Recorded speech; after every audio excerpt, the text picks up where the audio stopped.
कहानी का अगला हिस्सा शुरू होता है। यासिर ने दिल मजबूत किया और किताब का पहला सफ़ा दोबारा खोला। इस बार अल्फाज जैसे खुद ब खुद हुआ में तैरने लगे।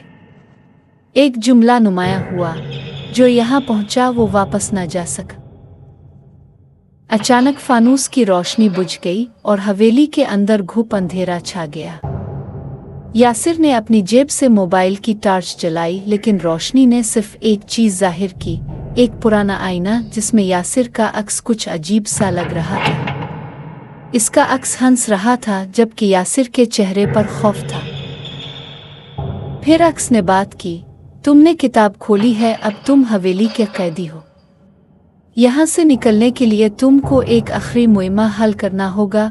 दीवार पर खून से लिखा हुआ एक जुमला नजर आया, दरवाज़ा सिर्फ इसके लिए खिलेगा जो अपनी सबसे बड़ी कुर्बानी देगा।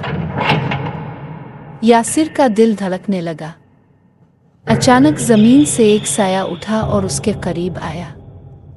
साया बोला, कुर्बानी दो या हमेशा के लिए अंधेरे में गुम हो जाओ। और यासिर ने अपनी आंखें बंद की और जब इसने उन्हें खोला तो खुद को हवेली के तहखाने में पाया। वहां सिर्फ एक दरवाज़ा था जिस पर लिखा था, यहाँ से निकलने के बाद तुमको हमेशा के लिए खामोश रहना होगा।